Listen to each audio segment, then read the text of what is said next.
Eh, saya bermaksud hari ini wawancara Ibu tentang kebijakan-kebijakan yang Ibu ambil dalam sebagai pimpinan sekolah selama ini, hal-hal yang menyangkut kepadanya ada pengambilan keputusan yang lebih diterima yang mengandung nilai kebajikan. Bisa kita mulai? Boleh. Ini Bu ada beberapa pertanyaan. Yang pertama, selama ini bagaimana Ibu sebagai kepala sekolah dapat mengidentifikasi kasus-kasus yang merupakan dilema etika atau bujukan moral? Ya. Ini cara mengidentifikasi ya. Kan kalau kita lihat ya, di sekolah itu masalah dilema etika memang itulah persoalan kita sehari-hari ya kan, baik di dalam kelas maupun saat di luar kelas maupun di eksternal sekolah. Namun karena ini pertanyaannya menyangkut di sekolah, maka kita bahas di sekolah. Jadi yang pertama-tama kan kita melihat bahwasanya masalah apa yang sering berkembang di sekolah, masalah dilema etika, misalnya masalah ketidaksopanan, ya, masalah misalnya siswa sering tidak hadir, masalah siswa brutal, itu kan semua etika ya. Itu yang pertama-tama cara mengidentifikasinya adalah melihat perilaku mereka sehari-hari. Yang pertama ya. Yang kedua saya juga mengambil informasi dari guru-guru ya, guru-guru ini terutama guru-guru mapel ya, guru-guru mata pelajaran yang ada di sekolah kita. Yang ini kenapa? Karena barangkali guru-guru mapel ini pernah bersentuhan atau memiliki persoalan dengan si anak pada saat proses pembelajaran. Yang kedua itu kita minta informasi dari wali kelas. Jadi wali kelas ini bisa juga sebagai informan kita bahwasanya bagaimana sih perkembangan sikap dia di kelas dan waktu berinteraksi dengan wali kelas, dengan kawan-kawannya, dan dengan guru-guru lain. Kemudian saya juga minta informasi pada guru BP. Ya, jadi guru BP ini juga sangat berpengaruh. Karena apa? Guru BP ini adalah salah satu orang yang memang secara psikologis siswa dia harus mengetahui dan menguasai apa sih yang sebenarnya permasalahan yang sedang terjadi pada diri si anak. Kenapa dia bersikap seperti itu? Barangkali ada latar belakang pemicu untuk dia melakukan itu. Apakah itu dari internal keluarga ataupun memang dari internal sekolah. Itu semua harus kita pahami dulu.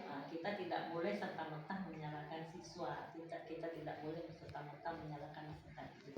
Ini kembali kepada kita. Ya, kemudian setelah itu kita minta kerjasama dengan wali siswa itu sendiri. Wali siswa itu sendiri sekedar kita memberikan informasi tentang perkembangan anaknya. Kemudian dia juga memberikan informasi kepada kita. Bagaimana sih sebenarnya anaknya di rumah? Karena pada dasarnya perkembangan si anak ini akan lebih baik apabila ada kerjasama antara internal sekolah dengan sekolah. Jadi nanti terakhir kesimpulan, kalau memang ini sangat alot persoalan etika, dilema etika, maka kita duduk bareng bersama guru melalui rapat dewan guru ya, untuk memberikan suatu keputusan kebijakan apa yang harus kita kasih kepada si anak. Itu saja ya. Jadi kita melibatkan semua pihak. Yang jelas kita melibatkan semua pihak. Bagaimanapun dalam setiap persoalan kita tidak boleh serta-merta menyalahkan peserta didik. Itu yang utama. Oke. Untuk selanjutnya, selama ini bagaimana Ibu menjalankan pengambilan keputusan di sekolah, terutama untuk kasus-kasus di mana ada dua kepentingan yang sama-sama benar atau dua kepentingan yang sama-sama mengandung nilai kebajikan? Iya. Kalau kita menghadapi persoalan yang sama-sama benar dan ingin dan pada akhirnya keputusan kita itu mengandung kebajikan untuk kedua belah pihak. Ya, artinya kita harus bermusyawarah dalam membina anak, ya. Bermusyawarah membina anak, arti kata ada kerjasama ya antara kita, di antara guru, di antara wali kelas, di antara guru BP, wali siswa.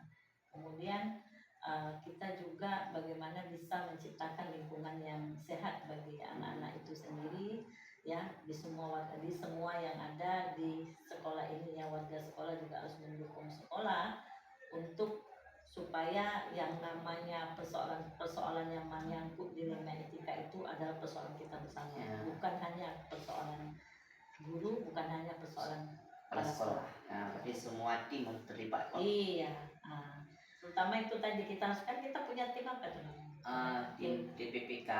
Iya, itu juga harus bergerak dia. Itu sudah di SK kan. Ya. Bagaimana kita mesti bergerak? Seperti itu.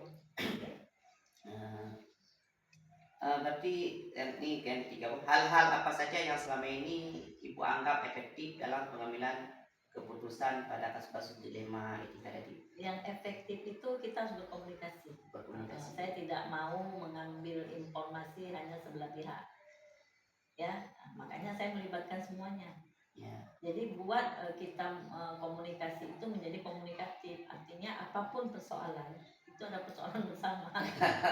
Seperti itu ya. Jadi intinya hal-hal apa yang saja yang selama ini saya lakukan itu tadi saya mengambil informasi dari semua pihak. Tadi informasi dari informasi baru kita duduk bareng dalam menyelesaikan masalah, baru saya menghadirkan kebijakan.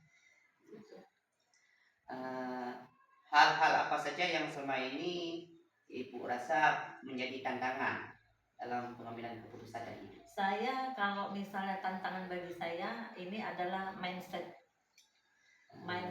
dari pelaku kegiatan. Mindsetnya itu dari kita sendiri sih, orang dalam ya. Kita harus memiliki dalam mendidik peserta didik ini ya, dalam pembentukan etika ya. Kita ini kadang-kadang memiliki tradisi yang tidak bagus, baik yang dibawa dari rumah maupun dari lingkungan masyarakat. Ketika dia diterapkan di sekolah, dia rasa itu sudah pas. Ternyata itu dalam dunia pendidikan kita kurang benar, bukan tidak benar, kurang benar. Jadi bagaimana kita kan mindset kita itu semuanya kita sama-sama kita memiliki satu tujuan ya, satu visi dan misi bahwa kita mendidik anak, membina anak ini adalah sesuai dengan cita-cita pendidikan. Itu saja. Ingin atau merubah mindset paradigma pola pikir pendidik kita. Iya, jadi jangan ada memilih memilah. Oh ini anak pedalaman, ini anak luar, tidak boleh. Kita tidak boleh mengkelas-kelaskan siswa. Ya, ketika timbul permasalahan kita tidak boleh mengkelas-kelaskan siswa. Jadi bagaimana kita membuat suatu paradigma bahwa siswa itu adalah peserta didik yang harus diarahkan dengan baik dan benar sesuai dengan cita-cita pendidikan. Apakah Ibu memiliki sebuah tata kelola ataupun jadwal tertentu dalam menyelesaikan kasus-kasus dilema etika ini? Apakah langsung diselesaikan di tempat atau ada tenggang waktu segala macam? Kalau jadwal tertentu saya tidak ada, cuman tata kelolanya saya ada. Dalam membina anak, mengarahkan anak, mendidik anak ya, dalam menyelesaikan masalah kasus peserta didik itu ada tingkatan yang sering saya katakan di dalam rapat. Kalau dia bermasalah dengan guru mapel, maka cobalah menyelesaikan dulu dengan guru mapel. Jadi kalau tidak selesai, dia harus merangkul wali kelas untuk sama-sama menyelesaikan itu. Kemudian ini kenapa saya beri tingkatan, supaya ada kita melihat bahwa kita memberikan kepercayaan kepada guru bahwasannya dia mampu menyelesaikan masalah itu. Begitu dia tidak mampu, maka gandeng wali kelas ikut menyelesaikan masalah itu. Ketika sampai wali kelas tidak mampu, maka kita naik kepada minta bantuan kepada guru BP.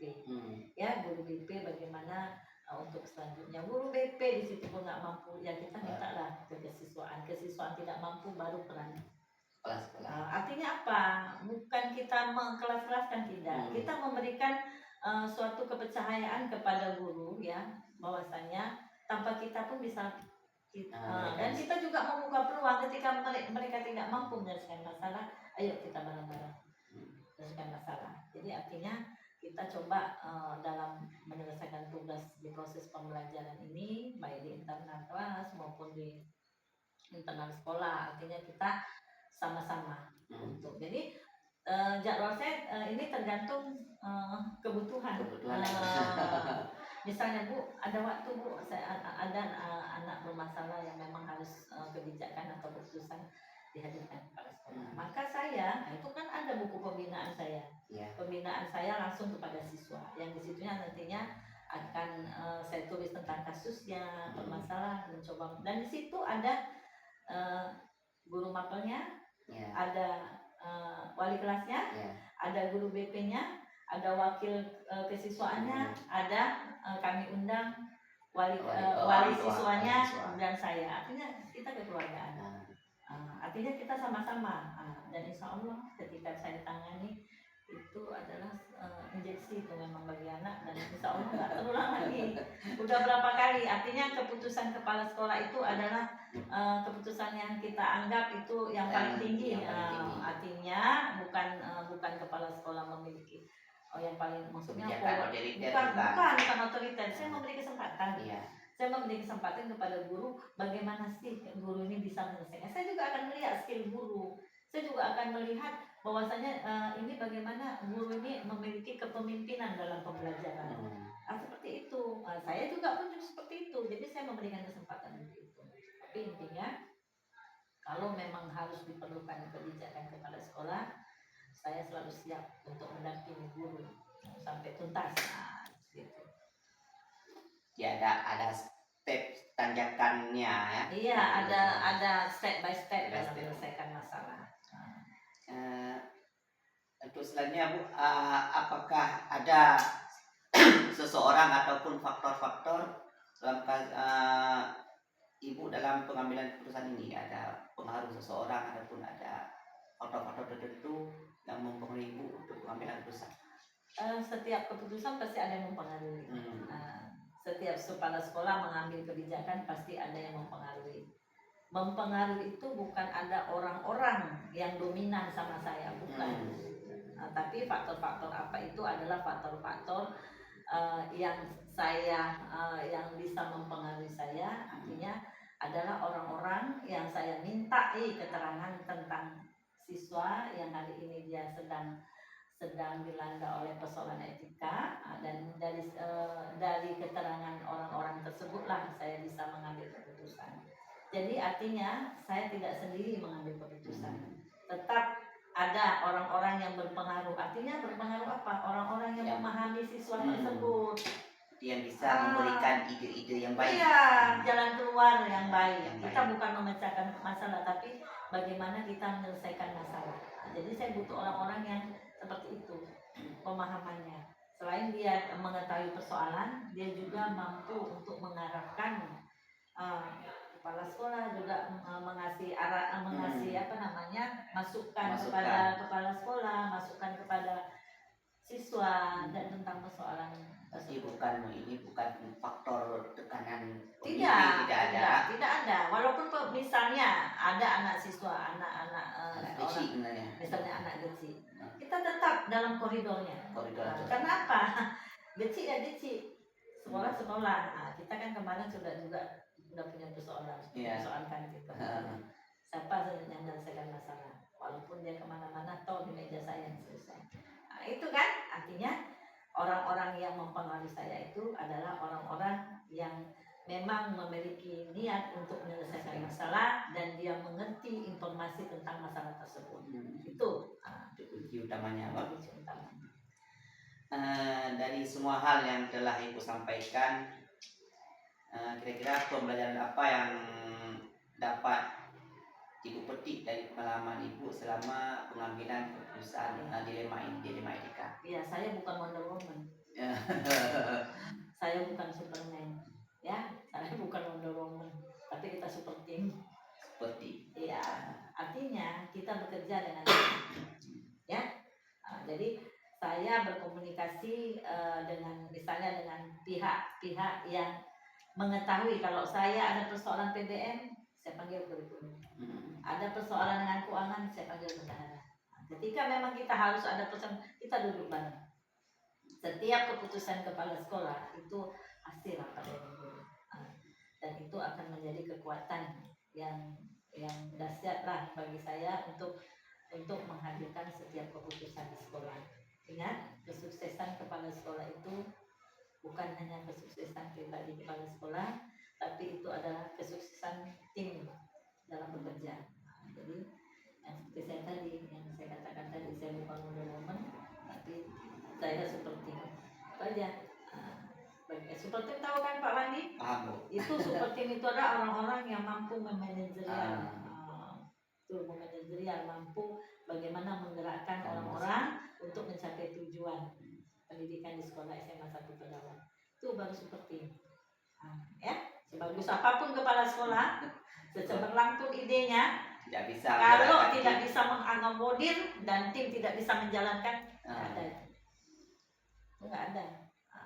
Oke, jadi mungkin itu saja Pak Wandi ya yang bisa saya jawab. Mudah-mudahan ketika Pak Wandi nanti memahami isi pertanyaan dan memahami jawaban saya, ketika Pak Wandi suatu saat menjadi seperti saya, kedudukan seperti saya, insya Allah ini bisa diterapkan, bisa menjadi salah satu, bukan satu-satunya, salah satu sumber dalam menyelesaikan masalah yang berkembang di sekolah Pak Wandi sendiri. Jadi itu saja. Dan untuk kedepannya saya berharap ya mindset kita di sekolah SMA 1 Negeri Pedawa ini adalah mindset untuk mengarahkan kemajuan peserta didik. Ya, ingat yang paling penting maju peserta didik. Kalau udah maju peserta didik, orang bertanya so gurunya. Ketika bagus gurunya, orang bertanya so capseknya. Jadi saya kan level terakhir sebenarnya, ya kan? Jadi ujung tombaknya adalah guru dan peserta didik. Ya, jadi itu saja. Baik, terima kasih Bu untuk hasil wawancara hari ini. Semoga ini juga bermanfaat bagi saya ke depannya Bu. Terima kasih banyak atas kesempatan dan waktunya Bu. Iya, ya Pak Wandi ya. Jadi terima kasih atas pertanyaannya. Ini mengingatkan saya dalam pekerjaan saya sendiri. Oke, sukses ya.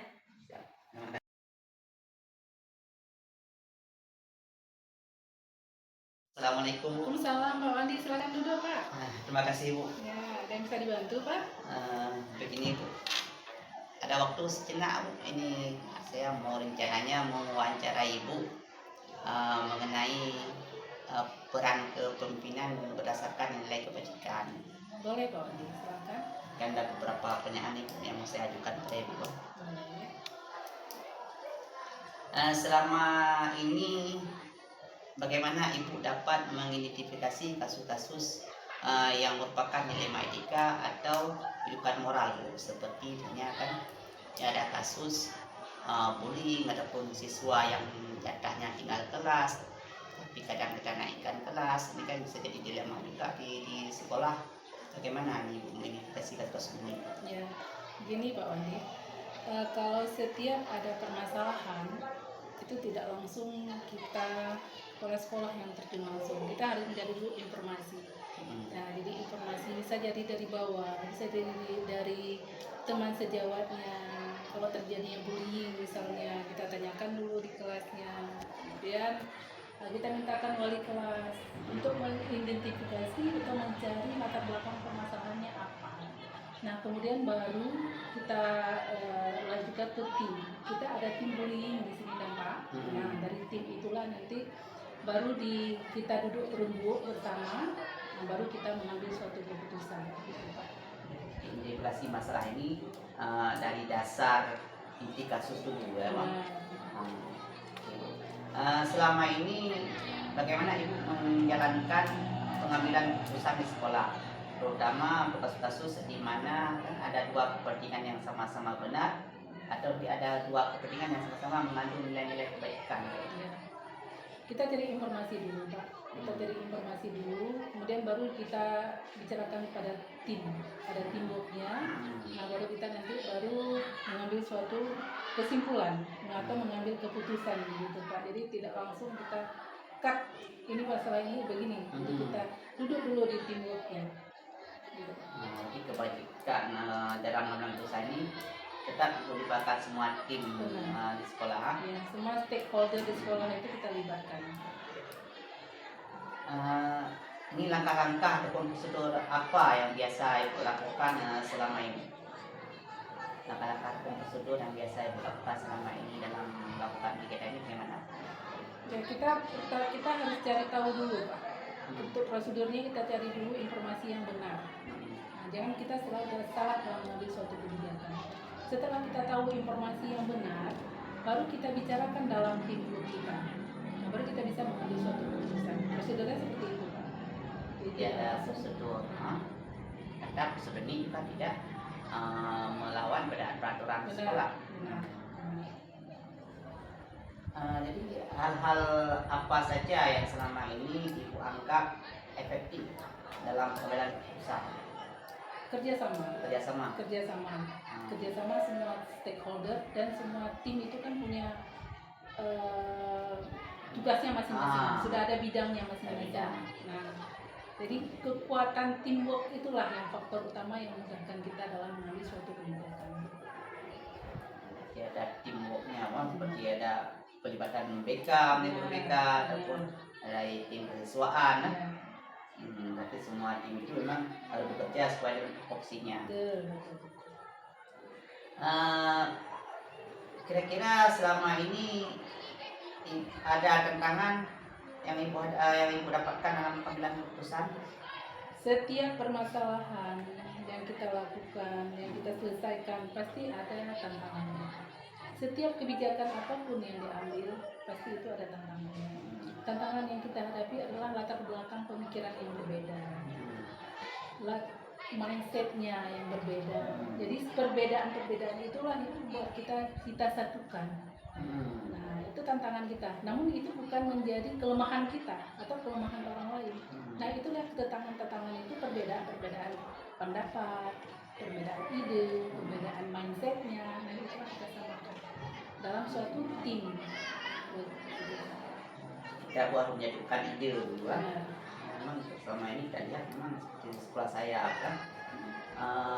Nih saat kita melakukan pemilihan orang tua, dan orang tua itu ibaratnya maaf kalau orang tuanya yang berpendidikan itu saya lihat setiap kasus yang kita selesaikan mudah nih. Mungkin di situ ada pengaruh juga ya tentang latar belakang orang tua. Nanti ada posisi laut itu datang ke sekolah kadang saat kita adukan masalah siswa bukan menerima dengan positif, padahal ada mereka juga kayak ngomong kasar nggak jelas tuh Bu. Itu berarti ada pengaruh di mindset juga Pak. Benar, itulah tantangan kita di pendidikan ya Pak. Namun tantangan itu jangan menjadi kita lemah, kita bisa mengarahkan, kita memberikan suatu arahan kepada orang tuanya mungkin yang mindsetnya kita tahu lah Pak. Latar belakang pendidikan mungkin bisa mempengaruhi mindset seseorang. Pengaruhnya saya lihat memang besar Pak. Jadi selama ini Bu, apakah Ibu memiliki sebuah tata kelola atau jadwal tertentu dalam menyelesaikan kasus-kasus dilema ini? Mungkin Ibu ada memang ada hari-hari tertentu ataupun ada waktu-waktu tertentu Ibu yang Ibu fokuskan untuk penyelesaian kasus? Benar.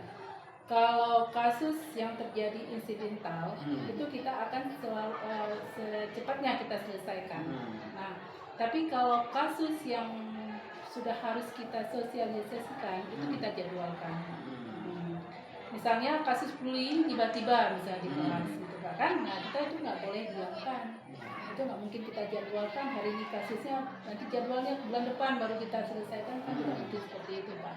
Itu namanya kasus insidental, tiba-tiba gitu kan, harus kita langsung selesaikan, kita panggil wali kelasnya dan bicarakannya sama tim bullyingnya, kita panggil guru BK-nya, bagaimana kita selesaikan permasalahan bullying itu supaya tidak terjadi lagi.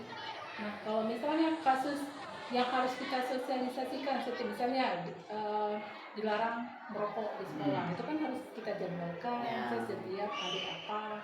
Misalnya tidak boleh ada bullying di sekolah, itu kan sosialisasi Pak kan, bukan kasus yang belum terjadi, namun kita sosialisasikan supaya tidak terjadi. Itu kasus-kasus yang bersifat insidental itu memang sudah selesaikan segera.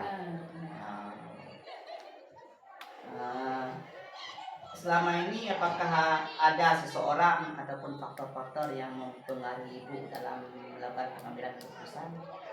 Ya, dalam mengambil keputusan atau kebijakan Hmm. pasti ada yang memudahkan kita, yaitu teamwork antara guru, Hmm. teamwork antara tim yang sudah dibentuk. Hmm. Jadi kerjasama itu yang membuat kita memudahkan dalam mengatasi suatu kasus. Jadi kolaborasi tim, Pak. Kolaborasi tim. Jadi ini selama ini memang tak bisa kita lakukan semua pengambilan kasus sendiri. Kita Nggak bisa. bisa. Tidak boleh istilahnya one man show. One man show One man bisa. show nggak bisa. Tetap harus ada kolaborasi, kerjasama semua stakeholder di sekolah kita dan dengan tim yang sudah kita bentuk pastinya.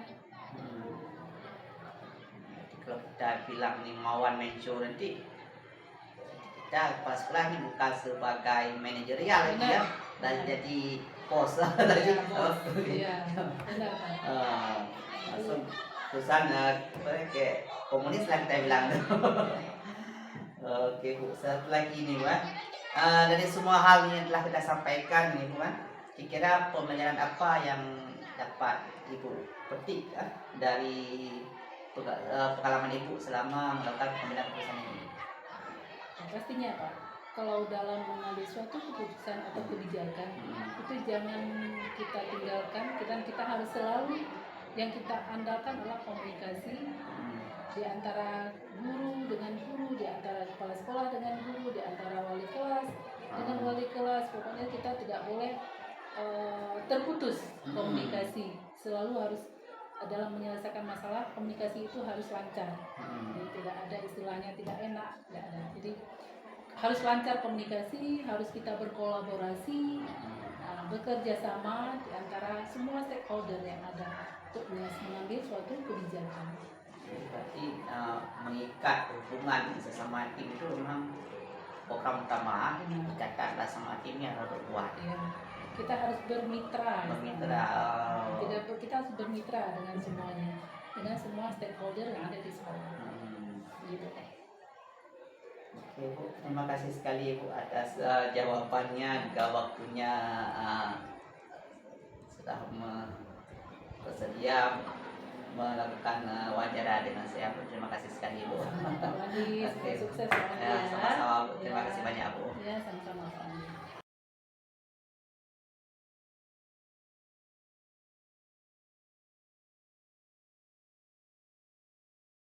Bu Rita, waalaikumsalam Pak Wandi. Ada waktu sebentar. Insyaallah ada apa Pak Wandi? Ini rencananya mau buat wawancara Bu tentang peran kepemimpinan berdasarkan nilai kebajikan.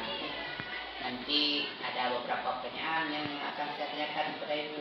Insyaallah kalau bisa saya jawab, nanti saya bantu kasih informasi. Bantu, Wah. Ya, insyaallah saya bantu.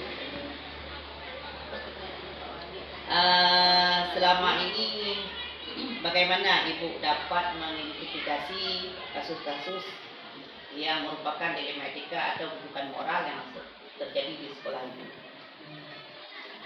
Ya, banyak kendala yang kita hadapi memang di lapangan. Contoh waktu kita ada rapat kenaikan kelas ya Pak Wandi. Di kenaikan kelas itu kita kumpulkan guru, kita rapatkan, ada 1-2 orang nanti pasti ada yang idenya berbeda-beda. Nanti mungkin ada satu kelas yang anaknya bermasalah, yang gurunya ada 14 orang di situ atau di bawahnya lagi. Di situ nanti mungkin ada 2 orang yang mungkin tegang rasa di situ, nggak mau anak itu naik kelas atau gimana gitu Pak Wali ya. Cuma selaku kita dalam forum itu kan ada kebijakan yang kita lakukan, sehingga anak itu jangan kita salahkan bagaimana kita membimbing dia. Kalau memang kita mau naikkan kelas, karena sistem sekarang nggak bisa tinggal kelas, tapi kalau di kurikulum Merdeka itu sebenarnya bisa dilihat dari karakter.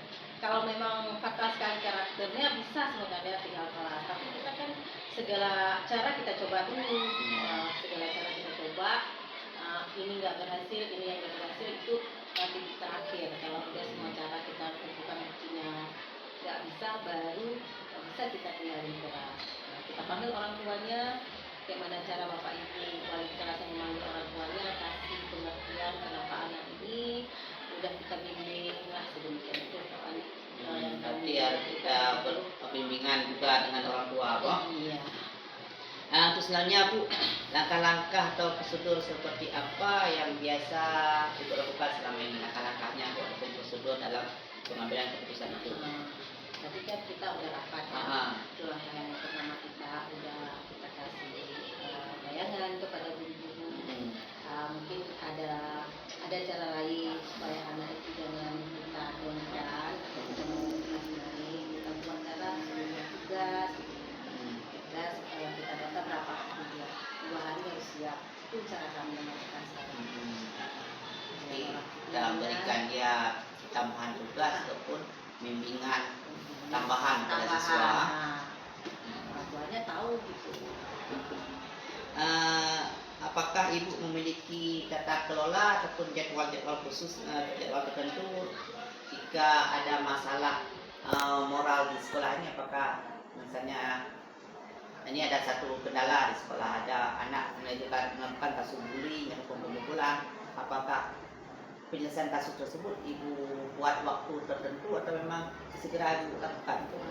Kita di sekolah ada tim. Ada tim. Sekarang kan ada tim DPPK. DPPK. Di tim DPPK itu kan nanti kita lihat dulu wali kelasnya ada DPK nanti kerjasama Wakasis. Langsung diproses di hari itu. Kalau memang bermasalah fatal dipanggil orang tua. Itu langsung ada tim memang yang turun tangan langsung gitu. Jadi prosesnya tidak ada jadwal khusus pada Ibu. Tiba-tiba. Jika ada kendala langsung diproses. Berarti semua tim stakeholder di sekolah bergerak berperan aktif. Iya. Jadi selama ini apakah ada faktor-faktor yang mempermudah Ibu atau yang membantu Ibu dalam pengambilan keputusan? Kan kita kerjasama dengan itu kan dengan tim di sekolah. Tadi kita ada kita langsung orang itu tunjuk pas ada masalah. Kalau misalnya anak di luar gitu, ada tim kami yang kejar langsung bawa ataupun kalau ada masalah hal yang fatal kami di polsek gitu. Berarti ada hubungan juga dengan tim polsek lingkungan sekolah ya, juga ada visit home, komisi ya, ada ke rumah gitu kan. Pasti faktor itu yang mempermudah itulah tim inilah yang bekerja membantu Ibu dalam mempermudah kegiatan tadi, Pak. Jadi Ibu, ini terakhir Pak, satu lagi dari semua hal tadi Ibu telah kita bicarakan, kira-kira pembelajaran apa yang Ibu dapatkan ataupun hikmah daripada ini selama Ibu melakukan kegiatan pengambilan keputusan tadi, hikmah ataupun ibaratnya hikmah lah pun yang dapat Ibu petik dari kegiatan-kegiatan itu. Sebenarnya banyak hikmahnya ya kan, tantangan dengan keluarga, masyarakat di sini kan banyak sebenarnya kan. Cuma kita hadapi dengan kepala dingin. Kita tahu anak-anak itu berbeda, mungkin keluarganya ada yang berkurung, jadi kita harus pahami juga sama-sama kita kasih pengertian, sama-sama kita memahami di situ. Lalu sebenarnya ada azas, sebenarnya ada sih sebenarnya namanya kita manusia ya. Kita juga tegang rasa dan bersama. Ada, cuma kan kita itu aja maklum anak-anak itu kan tingkah laku gitu ya. Masih pola perkembangan kedewasaan, Wak. Iya, kurang. Mungkin ada juga orang tua wali itu kan yang cepat nikah gitu, SMP usia nikahnya SMP, terus udah cerai, ayahnya kawin lagi, mamanya kawin lagi, jadi anaknya kan jadi masalah sebenarnya. Iya, itu sebenarnya kendala. Hikmah itu berarti selama ini Ibu banyak sekali mendapat pengalaman dan pembelajaran daripada kasus-kasus ini, Pak.